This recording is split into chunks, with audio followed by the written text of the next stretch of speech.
नमस्कार प्रिय विद्यार्थियों, YouTube के परिवार नॉलेज विदाउट फियर पर आपका हार्दिक स्वागत है। दोस्तों, आज हम पढ़ने वाले हैं एचसीएफ और एलसीएम का 6 पार्ट।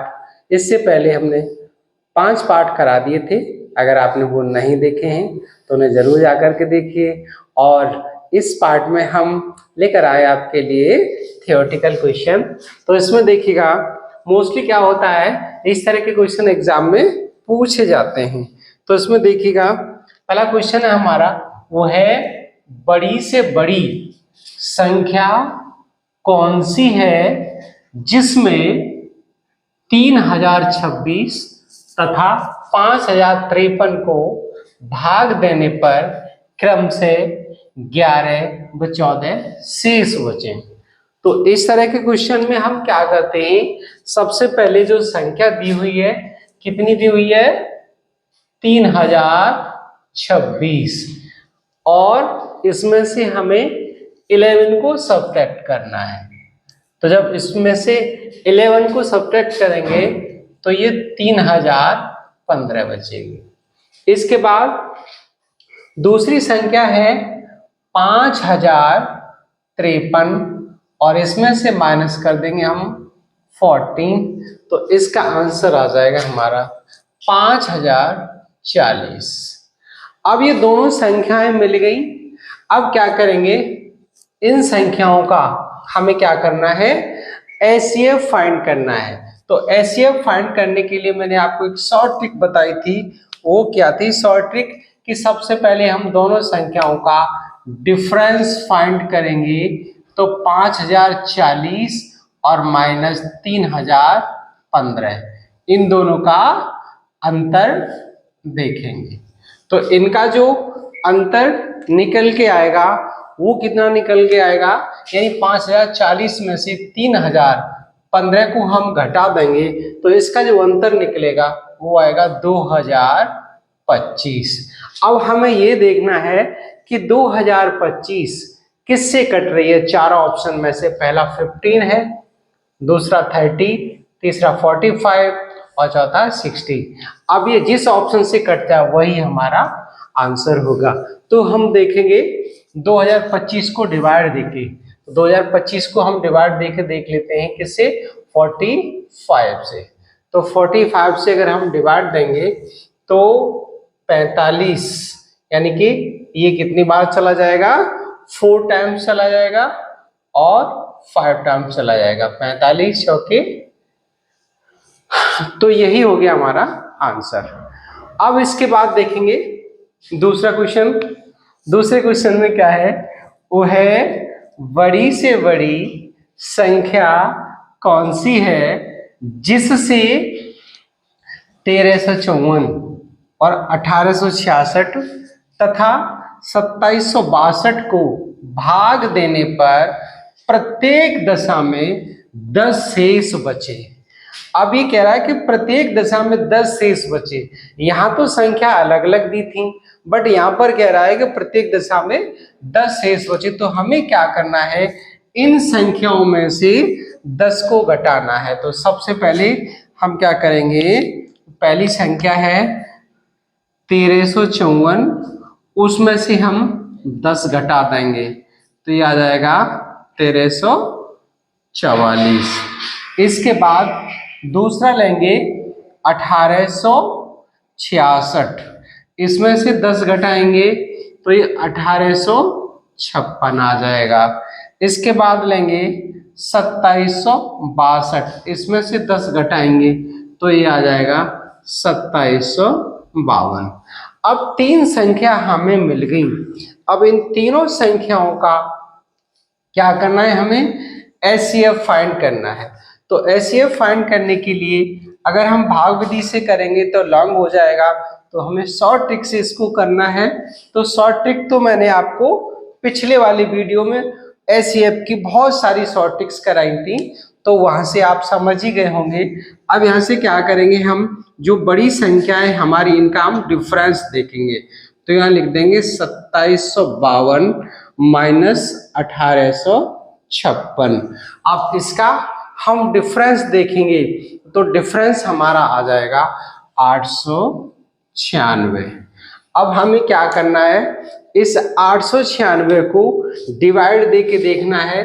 64 से होगा, 124 से होगा, या फिर 156 से होगा, या 260 से होगा। तो हम क्या कर रहे हैं, पहली संख्या से ही इसको डिवाइड करके देख ले रहे हैं। तो 896 डिवाइड बाई 64, और जब हम इसको डिवाइड देंगे तो ये पूरा पूरा काट देगा 14 टाइम्स। 14 टाइम्स पूरा कट जाएगा। तो क्या करेंगे हम, यही हमारा आंसर हो जाएगा 64, और इसका क्या हुआ था 45। इसके बाद अगला क्वेश्चन करेंगे, वो है बड़ी से बड़ी संख्या कौन सी है जिससे 77, 147 और 252 को भाग देने पर प्रत्येक दशा में समान शेष बचे। तो इस तरह के क्वेश्चंस को करने के लिए हम क्या करते हैं, अब ये कह रहा है कि प्रत्येक दशा में समान शेष बचे। तो देखिएगा, जो पहली संख्या है उसको हम दूसरी वाली संख्या से घटाएंगे। तो क्या हो जाएगा, 147 माइनस 77। जब इसको हम घटाएंगे तो आंसर हमें मिलेगा 70।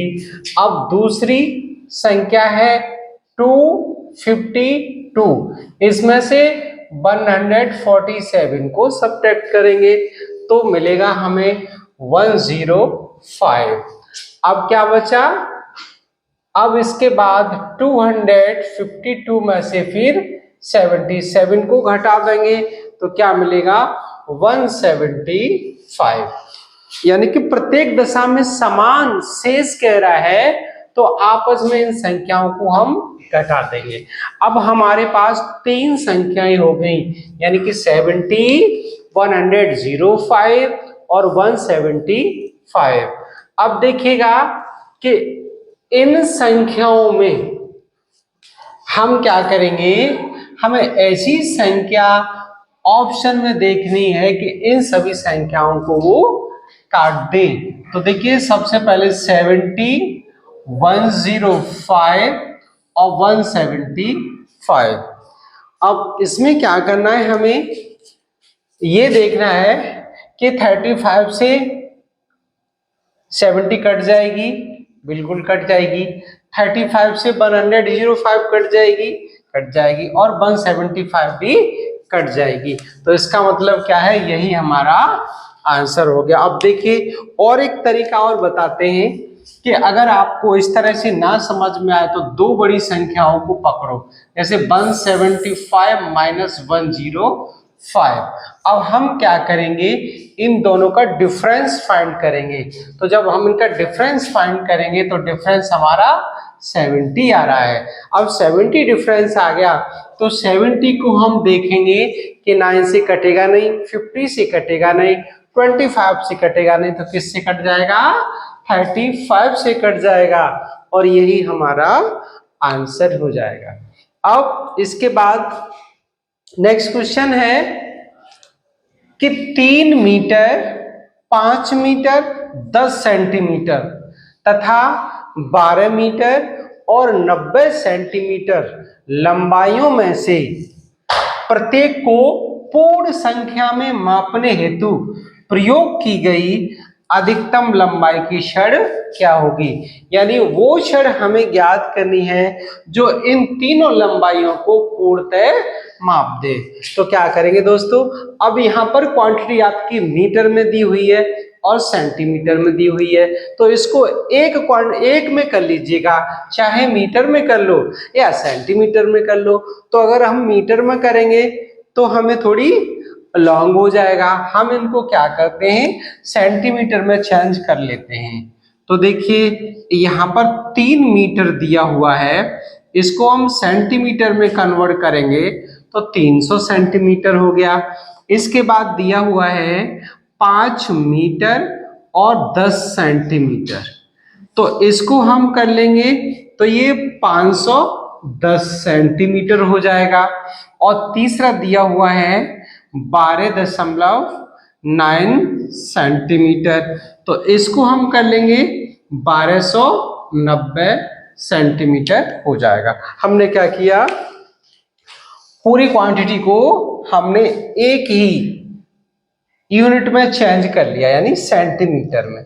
अब क्या करना है, हमें इसका सिर्फ एचसीएफ फाइंड करना है। तो एचसीएफ फाइंड करने के लिए हम देखेंगे कि इनमें से कौन सी संख्या है जो इसको 4 से डिवाइड कर देगी। तो हमें क्या करना है, सबसे पहले दो बड़ी संख्या पकड़नी है। हमें क्वेश्चन को करना है शॉर्ट ट्रिक द्वारा। तो क्या करना है, हमें दो बड़ी संख्या पकड़नी है। वो क्या है, 1290 और 510, दोनों का डिफरेंस करके देख लीजिएगा। जब हम 1290 में से 510 को घटाएंगे तो ये 780 आ जाएगा। अब 780 को हम देंगे डिवाइड, तो अब देखेंगे ये किस तरह से, कौन सी संख्या से पूर्णतः कटेगा। तो 780 में हम यहाँ 10 का देंगे तो कटेगा नहीं, 20 का देंगे नहीं कटेगा, 25 का देंगे नहीं कटेगा, 30 से दे रहे हैं तो 30 से देंगे तो 0 से 1 0 कट गया। अब बचा 3 2 जा 6 और 1 बचा और 3 6 जा 18, तो ये पूरा 26 बार कट गया। इट्स मीन दैट हमारा जो आंसर हुआ वो कितना हो गया, 30 हो गया। तो दोस्तों ये थे थ्योरेटिकल क्वेश्चन आपके थ्योरी वाले एचसीएफ और एलसीएम के। अब इसके बाद ये चैप्टर फिनिश होता है। अब मैं आपके लिए एक नया चैप्टर लेके आऊँगा। तो वीडियो कैसी लगी, वीडियो को लाइक, कमेंट और शेयर तथा चैनल को सब्सक्राइब करें ताकि मैं आपके लिए नए से नए वीडियो ला सकूं। धन्यवाद।